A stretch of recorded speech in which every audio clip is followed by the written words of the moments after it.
Bismillahirrahmanirrahim.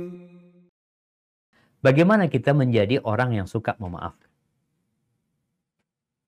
Karena kadang-kala jemaah berat memaafkan. Manusia itu pelit sama haknya. Oleh karena itu, Allah memahami. Allah yang menciptakan manusia, Allah tahu dengan kondisi manusia. Kalau seorang berbuat dosa sama Allah, syarat tobatnya kan cuma menyesali, meninggalkan, dan bertekad tidak untuk mengulangi. Tapi kalau engkau pernah menyakitin orang lain, mendolimin orang lain, maka harus ada permintaan maaf. Harus ada maaf dari itu orang. Syaratnya seperti itu. Karena manusia itu pelit dengan hak-hak dia. Terus gimana supaya kita jadi orang yang pemaaf? Ketahuilah, pahala dari maaf itu besar. Orang kan punya dua pilihan. Antara dia memaafkan atau ana minta hak ana pada hari kiamat nantinya sama dia. Boleh, dia boleh. Tapi kata Allah, faman afa wa aslaha fa ajruhu 'ala Allah. Barang siapa yang memaafkan dan memperbaiki, maka pahala buat dia ditanggung sama Allah Azza wa Jalla. Tapi kalau engkau tidak memaafkan pada hari kiamat nanti, engkau akan dapat hakmu dari pahala orang itu. Sebesar apa? Ya sebesar kesalahan orang itu. Kalau kesalahan orang itu mungkin dia bisa ditebus dengan pahala sholat sunnah selama 10 kali, ya udah. Sholat sunnah itu diberikan kepadamu. Tapi kalau engkau memaafkan, berapa pahalanya? Allah yang kasih pahala. Ini yang pertama. Dengan melihat pahala maaf itu biasanya orang akan tertarik jemaah ya, untuk memaafkan. Yang kedua, memaafkan itu tidak membuat kita jadi rendah. Kadang-kala ada orang yang mengatakan, kalau ana maafkan, ana hina Ustaz. Enggak. Makanya kata Nabi SAW, wa ma zadallahu abdan bi'afwin illa izzah.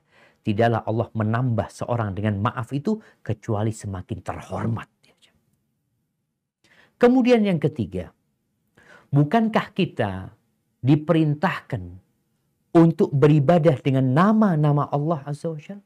Walillahil asma'ul husna. Allah punya nama-nama yang indah. Ketika Allah Maha Pengasih, kita diperintahkan untuk mengasihi orang. Ar-Rahimuna yarhamuhumur Rahman. Orang yang mengasihi orang lain, Allah akan mengasihi dia. Irhamu man fil ardi yarhamukum man fis sama. Kasihi yang di bumi, yang di langit akan mengasihi kalian. Baik, kita kan punya dosa sama Allah. Kita banyak dosanya. Jangan sok suci engkau. Dan kita ingin dimaafkan sama Allah. Maka kalau engkau ingin dimaafkan sama Allah, kenapa engkau tidak maafkan orang lain? Allah itu Maha Pemaaf. Bayangkan ya, bagaimana Allah memaafkan hambanya. Ada seorang yang membunuh 100 nyawa, dimaafkan sama Allah SWT.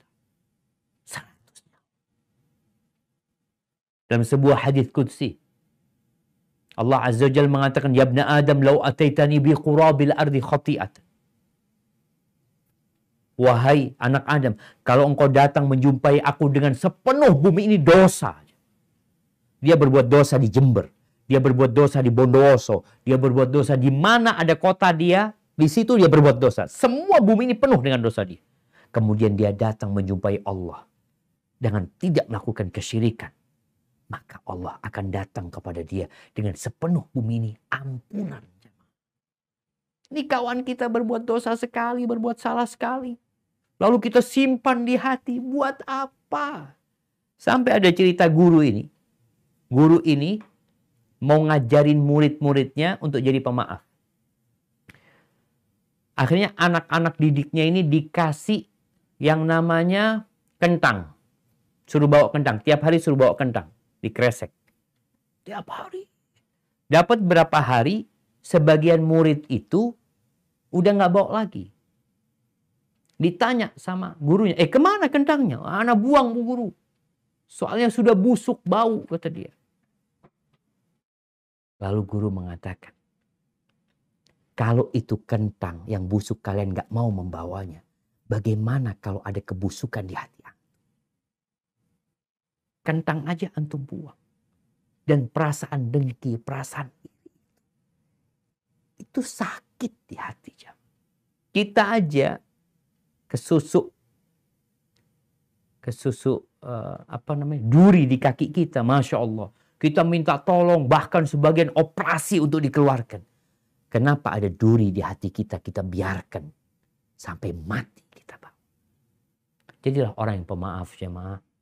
Insya Allah, Allah akan memaafkan dosa-dosa kita. Barakallahu fikum.